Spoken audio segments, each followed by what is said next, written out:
hayaan niyo pong batiin namin kayo ng isang maligayang Pasko at manigong bagong taon. Ang tanggapan po ng Provincial Gender and Development ang naatasang manguna sa linggong ito sa pagtataas ng ating watawat. At para po sa simula, pakinggan po natin o tunghayin po natin ang isang invocation na susundan po ng National Anthem at Provincial Hymn at susundan pa rin po ng panunumpa sa watawat ng Pilipinas ni Ginang Marilyn Melendres, Panata Makabayan ni Gretchen Mansilla, panunumpa ng Lingkod Bayan ni Mr. Jasper Anguis, Our Vision ni Fatima Sara, Our Mission ni Ira May Davila, at Our Quality Policy ni Antoinette Edad.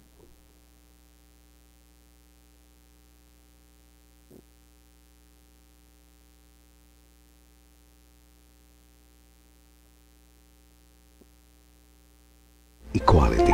Where there is marginalization, let us all move for empowerment. Where there is violence, let us all work for peace. And when there is work overload, let us hasten to lighten the yoke. Lord, grant us that we may never fail to practice gender fairness in our homes, in the workplace, and in the community. Let respect, participation, recognition, and appreciation be the dominant values of all men and women. Through your guidance, Lord, equality and empowerment of both men and women will not be far behind. Amen.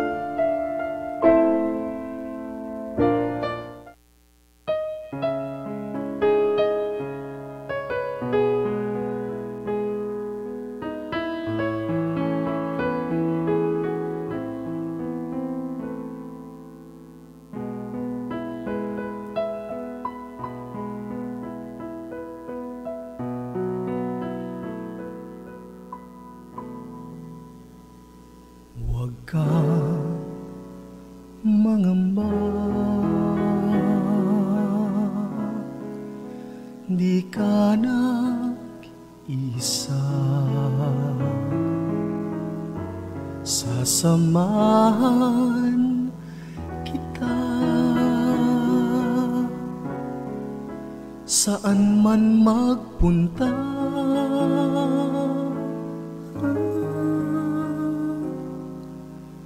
Ika'y mahalaga sa aking mga mata. Minamahal kita.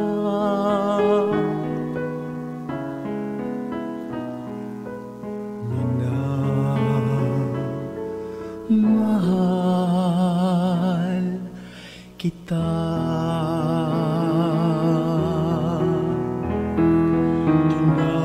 Tinawag kita sa iyong pangalan.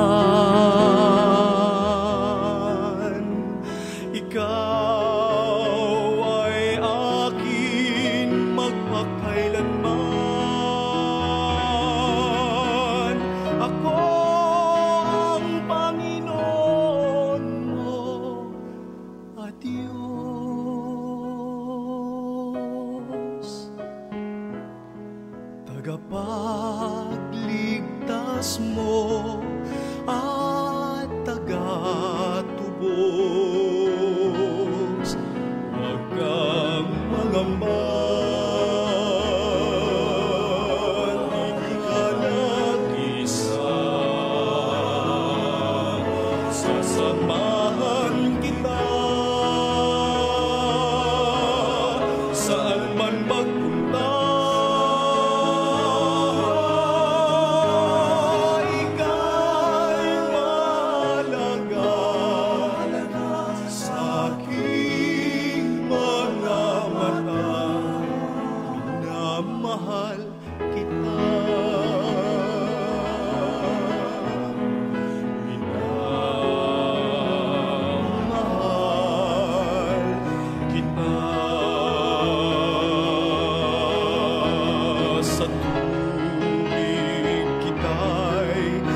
Sagipin sa apoy, ililigtas man din.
kita.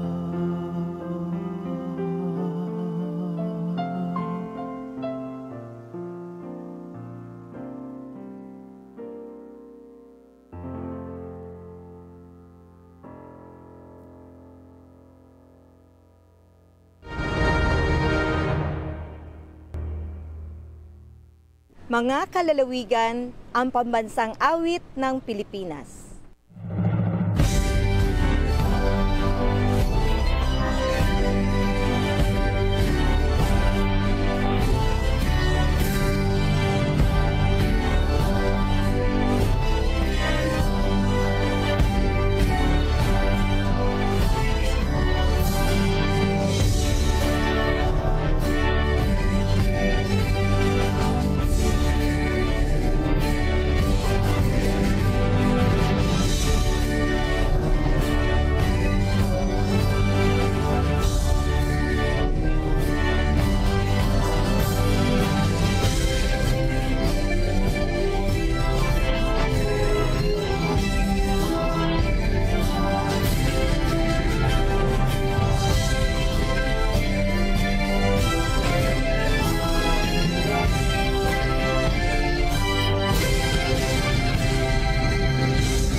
Natin ang ating kanang kamay para sa panunumpa sa watawat ng Pilipinas. Ako ay Pilipino, buong katapatang nanunumpa sa watawat ng Pilipinas, sa kanyang bansang sinasagisag na may dangal, katarungan at kalayaan na pinakikilos ng sambayanang makadiyos, makakalikasan, makatao at makabansa.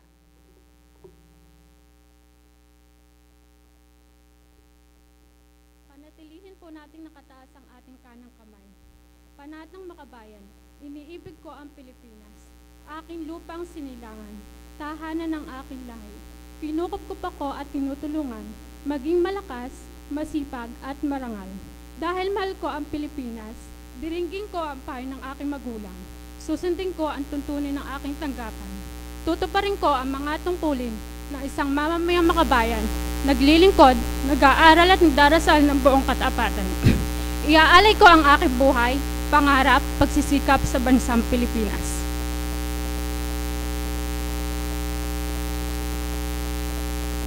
Taas natin ang ating kanang kamay para sa panunumpa ng lingkod bayan. Ako ay isang lingkod bayan. Pangangalagaan ko ang tiwalang pinagkaloob ng mamamayan. Maglilingkod ako ng may malasakit, katapatan at kausahay na walang kinikilingan. Magiging mabuting halimbawa ko at magbibigay ng pag-asa at inspirasyon sa aking kapwa lingkod bayan. Lilinangin ko ang aking sariling kakayahan upang sa lahat ng panahon ay mapaglingkuran ko ng buong kausayan ang sambayanan. Hindi ako maikibahagi sa mga katiwalian sa pamahalaan. Pipigilan at sisiwalat ko ito sa pamamagitan ng tama at angkop na pamamaraan. Isasabuhay ko ang isang lingkod bayang makadiyos, makatao, makakalikasan at makabansa. Tutugon ako sa mga hamon ng makabagong panahon tungo sa adhikain ng matatag, maginhawa at panatag na buhay. Sa mga tungkulin at hangaring ito, kasihan nawa ako ng may kapal.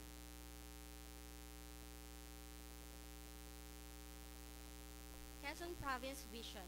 A progressive and healthy Quezon Province as a prime agri-tourism destination in the region by 2030. Uplifted by reliable and inclusive services, competent leadership, and empowered citizens. Quezon Province Mission. Quezon Province shall maximize its full potential to be the prime agri-tourism destination in the region through a sustainable, investment-friendly environment, optimized utilization of resources, provision of infrastructures and support services, and harmonization of policies and programs. It shall promote socio-economic development by providing accessible and quality healthcare services and education, enhancing agriculture and fishery production, intensifying livelihood opportunities and job generation, building better and more infrastructures, ensuring a well-balanced nature and competitive tourism industry, and advocating for people's participation through the observance of good governance.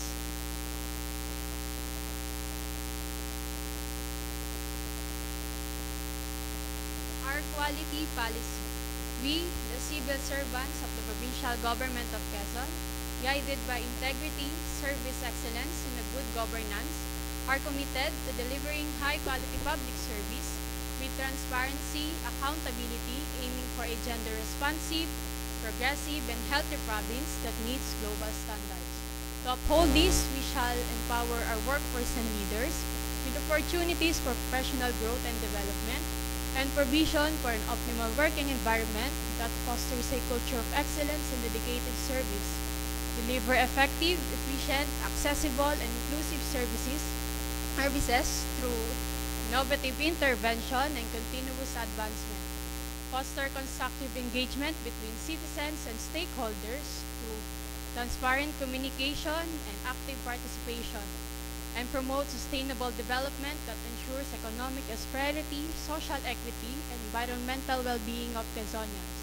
Thus, we will continually enhance our quality management system to meet clients' needs and exceed expectation in compliance with international, statutory, and regulatory requirements.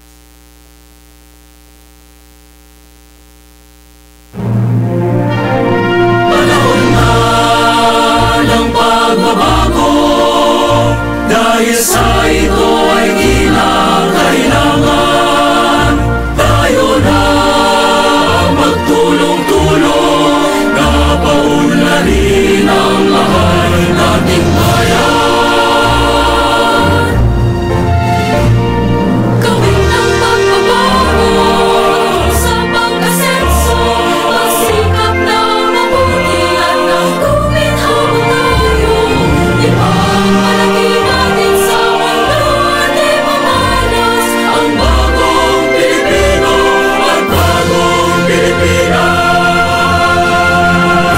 Panahon na ng pagbabago at manguna sa kahit anong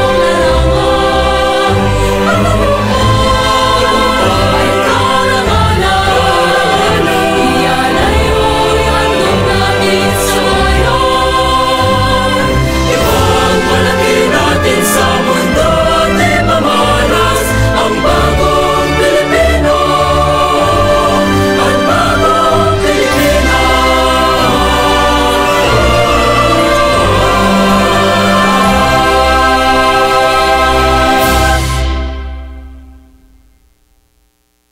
Sa bagong Pilipinas. Bilang Pilipino, buong pagmamalaki kong isa sa buhay ang bagong Pilipinas.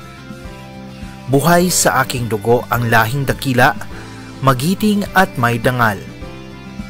Palaging dadalhin sa puso, isip at diwa ang aking pagmamahal sa kultura at bayang sinilangan.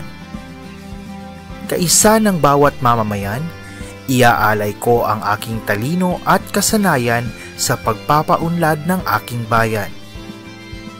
Taglay ang galing na naaayon sa mga pandaigdigang pamantayan, magiging instrumento ako sa pagsulong ng kagalingan, karunungan at kapayapaan. Makikiisa at makikilahok ako sa mga adhikain ng pamalaan dahil ang kaunlaran ay hindi lamang responsibilidad ng iilan.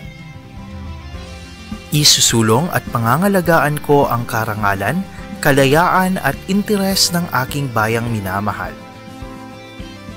Bilang Pilipino na may pagmamahal, pakialam at malasakit, hindi makasarili kundi para sa mas nakararami, tatahakin ko ang landas tungo sa isang bagong Pilipinas.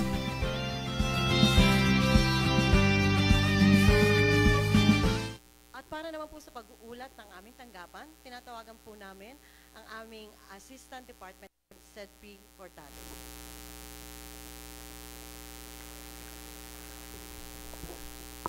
Magandang umaga po sa lahat. So in behalf ng aming pong provincial God Officer, si Ma'am Sonia Leison, kami po ay bumabati ng advance Merry Christmas. Unang-una po sa ating Governor, Dr. Helen Tan, sa ating pong Vice Governor, si Sir Third Arcala, and sa mga kasapi po ng Sangguniang Panlalawigan, kay Bocal Benet Alcala. Sa ating pong Provincial Administrator, si Sir Manny Botardo, and mga executive assistants po natin, sa pangunguna ni Ma'am Rose Ann, mga department heads po natin, and lahat po ng kawani ng pamahalaang panlalawigan. Para po sa pag-uulat ng aming tanggapan, narito po ang isang maikling video presentation po. Welcome to the Provincial Gender and Development Office Accomplishment Report of the year 2024. Here, we highlight key programs that we've successfully implemented over the year. Starting with our accomplished projects, plans and activities. Basic Gender Sensitivity Training. We launched the Basic Gender Sensitivity Training, a comprehensive program designed to raise awareness about gender diversity, equality, and inclusion. Through this initiative, participants learned about creating respectful and inclusive environments in various settings. Gender Analysis Tool. We conducted the Gender Analysis Tool training. This session provided valuable methods to assess how gender impacts different groups within projects and programs. By integrating gender considerations into planning and evaluation, we helped ensure more equitable and effective outcomes. GAD-related laws. We also held a session on GAD-related laws, equipping participants with the knowledge of key gender and development laws. This session focused on empowering individuals to advocate for gender equality and protect the rights of all people. Cyber Safety Seminars. In today's digital age, online safety is crucial. Our cyber safety seminar focused on protecting women and children from digital threats, emphasizing digital rights, and fostering safe online spaces for everyone. Overall, we've made significant strides by successfully completing 47 programs, projects, and activities, far exceeding our original target of 30. This outstanding achievement reflects a 156% accomplishment rate, demonstrating our team's dedication, efficiency, and commitment to delivering impactful results. As part of our ongoing commitment to excellence, we hosted benchmarking activities that brought together participants and visitors from various institutions and regions. This event provided an invaluable opportunity for us to share our best practices in gender programs while learning from others. Through these exchanges, we identified key strategies that have proven effective in the field and pinpointed areas for improvement. This collaborative process not only enriched our own approach but also ensured that our future initiatives will be more impactful, inclusive, and aligned with the evolving needs of the communities we serve. Another milestone this year was the Provincial Women's Month celebration, where we collaborated with 19 MSMEs, offering them a platform to showcase and sell their products through our open market event. Additionally, the Tayabas Federation of PWDs participated in our livelihood program, gaining valuable opportunities for growth and empowerment. In support of the 18-day campaign to end violence against women, we participated in an online discussion through Kakahan sa PIA, where key topics on combating violence against women were discussed and future actions were planned.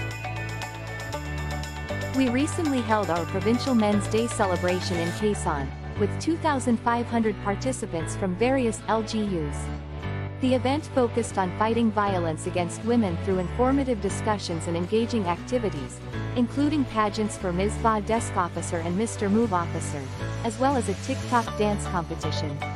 It was a day of celebration, learning, and collaboration, reinforcing our commitment to addressing gender-based violence and building a safer, more inclusive community.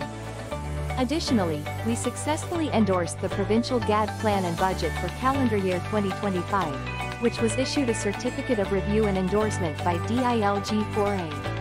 The plan includes the comprehensive healing framework of our esteemed Governor, Helen Tan. It also ensures 100% compliance with the SGLG mechanism for GAD, as well as anti-trafficking and BOSSI initiatives, reinforcing our commitment to gender equality and protection. Collaborative efforts have been at the heart of our work this year. We actively participated in both quarterly and regional meetings, which served as crucial platforms for coordination and partnership. These meetings provided us with opportunities to share knowledge, exchange best practices, and align our gender programs across different regions. Through these collaborations, we were able to strengthen our collective efforts, ensuring that our initiatives are not only well coordinated but also more impactful in promoting gender equality. We are honored to receive recognition this year for our significant contributions to gender equality, a testament to the dedication and hard work of our team. A key highlight was the recognition of our LCA-TVAWC functionality, acknowledging our success in implementing this system to improve case management and provide critical support to survivors of gender-based violence. In addition, we were proud to be named one of only 17 local learning hubs in the Philippines, a distinction earned through our active participation in the LLH Assembly. Our contributions to the Assembly played a key role in shaping discussions on gender equality and community-based solutions. These accolades reinforce our unwavering commitment to driving positive change and advancing gender rights in our communities. As we reflect on this year's progress, we're grateful for the hard work of our team and partners. Together, we've advanced gender equality and built a more inclusive society. Thank you for being part of this journey, and we look forward to another year of progress and empowerment.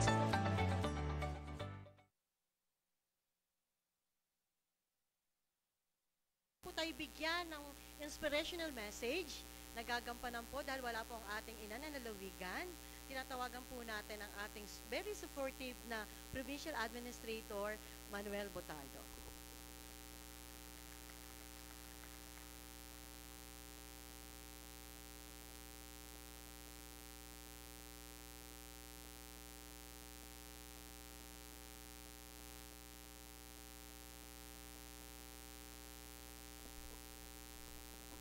Sa atin pong minamahal na Gobernadora, Dr. Helen Tan. Hello po, Gob. Good morning po. Nanonood po siya sa atin ngayon.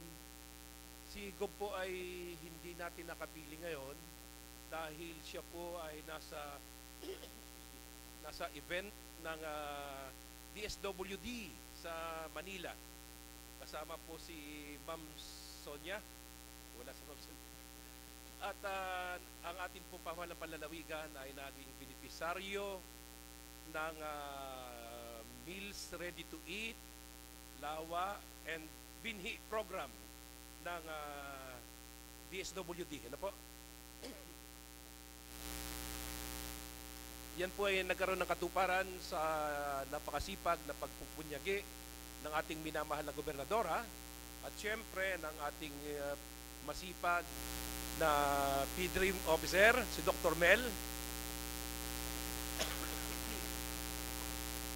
At saka po siyempre ang ating masipag na Provincial Social Welfare and Development Officer, kay Ma'am Sonia at sa lahat ng kanilang kasamahan sa kanilang opisina. Palakpakan naman po natin.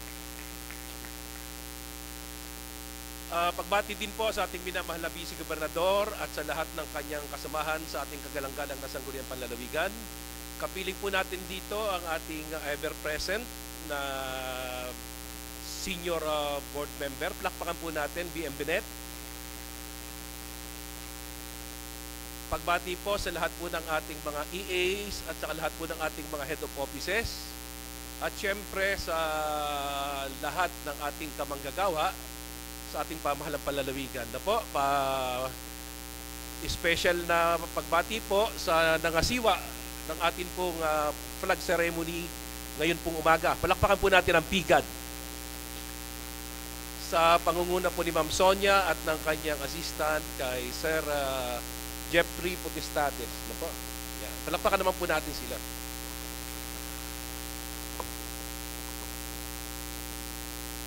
Ibabalita ko lang po sa inyo, yun pong ating praise committee o yung Provincial Rewards and Incentives Committee ay natapos na yung validation.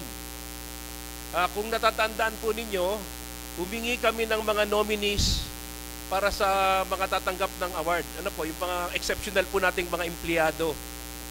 So, ang napili po natin ay 13 na most punctual. Ano po? Yung hindi nalilate, bagkus ay laging maaga pagpasok. Tama ba? Perfect attendance pala. Perfect attendance. 13. Yan. And then, 5 na most punctual. No? Yan. At yung pong mga nagwagi, ay tatanggap po sila ng notification na sila ay nanalo. Yung pong kanilang gantimpala ay tatanggap po sila ng cash incentive. Nagkakahalaga po ito ng 10,000 piso. No?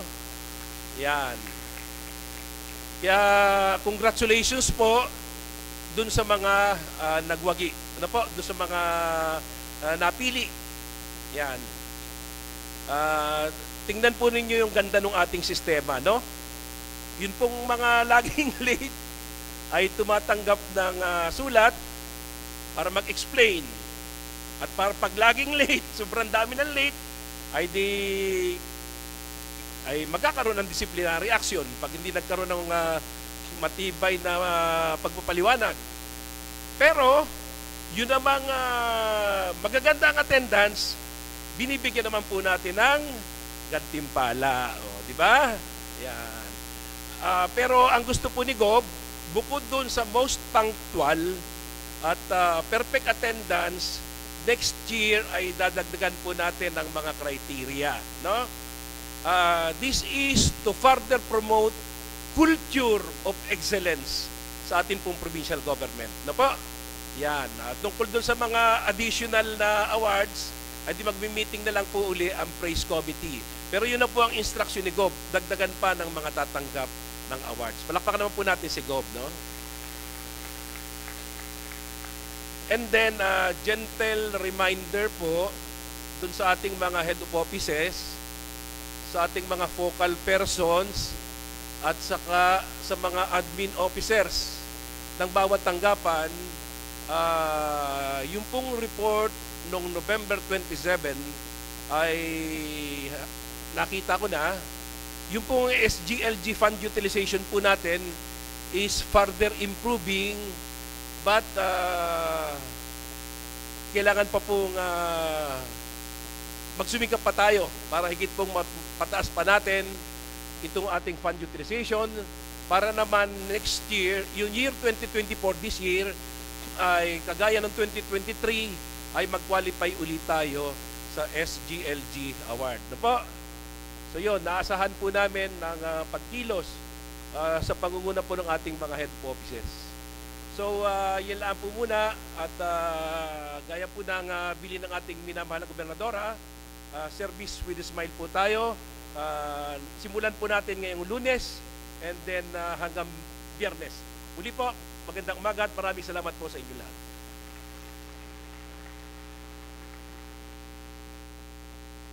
Maraming salamat po, PA Botardo. Any announcement mo from any offices? Ayan. Ang ating gwapo, masaya po kaya tayo sa kanyang ipapahayag? Si Mr. Diego Salas.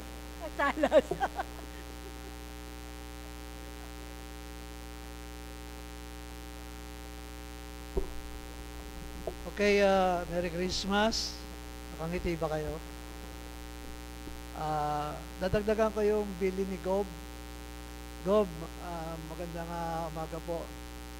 Gaya po na sinabi nyo, i-announce ko lang po sa mga department heads yung lahat po ng inyong purchase request na isasubmit ngayon ay i-charge ko sa 2025.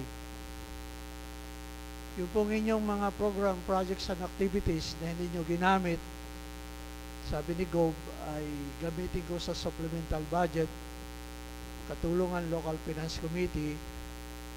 Ang hindi ko lang po gagalawin sa budget ay ang electricity, mga essential na tubig, communication, mga ilan. So, yung lahat na may mga special programs ng mga opisina, lahat po ng natira ay isisiro ko po ang inyong balanse. Sana yung matatanggap ninyo, pero sabi ni Gob, dapat mas malaki kaysa last year. So, pasalamatan po natin si Gob sa kanyang bilin. So, within this week po yung assignment namin ng Local Finance Committee na may submit sa sanggunian. So, si Gob na po mag-a-announce kung magkano bibigay po sa inyo. Maraming salamat po.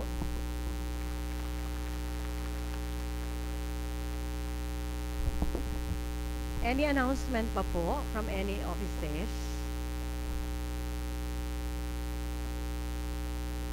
Wala na po. Kung wala na po, pwede na po tayong bumalik sa ating mga tanggapan. Tayo po ay magserbisyo sa publiko ng mahingiti. Maraming salamat po.